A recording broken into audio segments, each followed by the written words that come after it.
Hello students, this is the fifth video of first unit, that is first module of computer organization. So in the last video I was explaining you about the performance of the computer system. So how the performance of on what basis we are considering the performance of a computer system.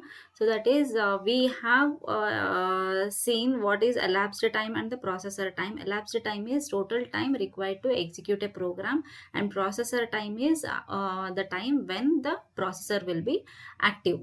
So that is what is when the processor is working, so that time period we are considering it as processor time. And how we are going to increase the processor time, that is done with the help of the cache memory. And next is processor clock basic performance equation. So processor clock is nothing but it is a clock which is maintained in order to check what is the time taken by one instruction to execute. So this will be monitored with the help of the clock cycle. So clock cycle is nothing but it is the speed of a computer processor or the CPU. So a clock cycle is a single period of an oscillating clock signal. So one cycle represent like a certain time period of the execution of the instructions. So how many clock cycles will be taken by the instruction to execute is nothing but the performance. We will be measuring the performance with the help of the clock cycles. How many clock cycles are required in order to execute the machine instructions. So here, to execute a machine instruction, the processor divides the action to be performed into a sequence of basic steps such that each step can be completed into one cycle. So here machine instruction, it will be taking more than one cycles in order to execute the complete instruction. So this machine instruction, it will be divided into different steps, and these steps should be completed in one cycle. Each step will be completed in one cycle. So here length P will be equal to length of one clock cycle, and R will be the clock rate. So relation between P and R will be given by inverse proportionally, that is R and P, rate of clock rate and the length of the clock cycle are inversely proportional to each other, which is measured by cycles per second. And cycles per second, we can also tell it as a hertz. So here the clock cycle, actually it consists of performance, that is based on the number of clock cycles we are going to judge the performance of the computer system.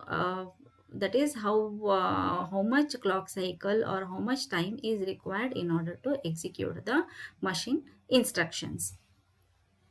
So this clock cycle, it consists of length of one clock cycle and also clock rate. So next thing is the program execution time is given by T is equals to N into S divided by R. So program execution, it consists of T equals to N into S divided by R. R already we know it is the clock rate, right? Next, T is nothing but the processor time required to execute a program, and N is the actual number of instruction executions. S is the average number of basic steps needed to execute one machine instructions. R will be equal to the clock rates in cycles per second. So here we are going to measure the program execution time by T equals to N into S divided by R, where T is the program execution time, N is the actual number of instructions, S is the average number of basic steps needed to execute one machine instruction, divided by R. R is nothing but the rate, clock rate of the or cycles per second. So we know that actually a given instruction, it has to be divided into different steps um, in order to in order to divide it into the clock cycles. The clock cycle consists of a set of steps which are being divided in order to execute one machine instructions. So this was about the equation, performance equation. Next thing is performance. measurement. The rating is computed as follows. That is, we have the equation for spec rating. That is, we can use some benchmarks in order to compare the performance of the systems. If some new system or new computer system is being developed, then we are comparing its performance rate with the already existing computer systems. So that is nothing but the spec rating. Spec rating will be equal to running time of the reference computer divided by running time on the computer under test. So the computer which has to be tested, so that will be compared with the running time on the reference computer, and we will be calculating the spec rating. Spec rating also is given by pi of I equals to 1 to n spec of I whole raised to 1 by n. That is, if we are comparing n different computers, rating of n different computers, then all of those will be calculated, and it will be compared with the benchmark computer, and if all the conditions are satisfied, then we are going for the then we are accepting that the computer is fit for using, and that will be marketed next. So in this video we have seen about what actually is a performance. It is measured in terms of the processor time and the elapsed time. We have two different times here. Elapsed time is nothing but the total time required to execute the program, and processor time is nothing but the time period when the processor is active. And also we have seen what is a clock cycle. Clock cycle is nothing but the speed of a computer processor. That is, a clock cycle is a single period of oscillating the clock signal.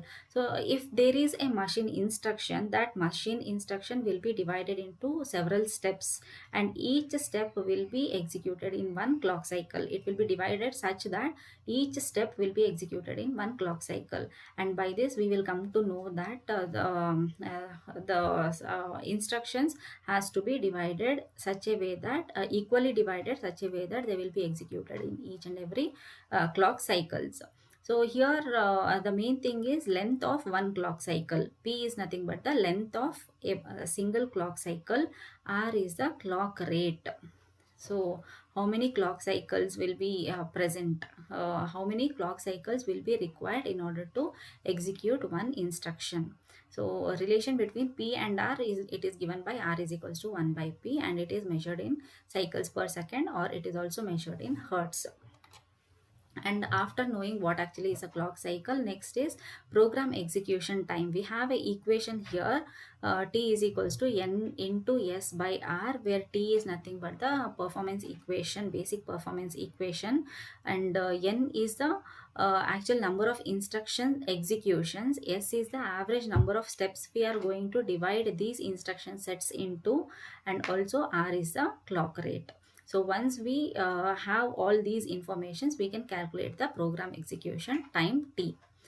So once we are familiar with this performance equation, then last thing is performance measurement ratio.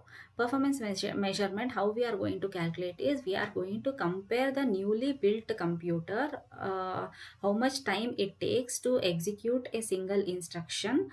So that will be compared with the some other computer which will be used as a benchmark. For that, what is the ratio, what is the rate of execution? So both will be compared, and if this lies in the range threshold value, that threshold value, if it falls within that threshold value, then we tell that it is good for utilization and it will be marketed. So this was about the first part of the module 1. So in the next coming videos, we will go for the second part of module 1. Thank you.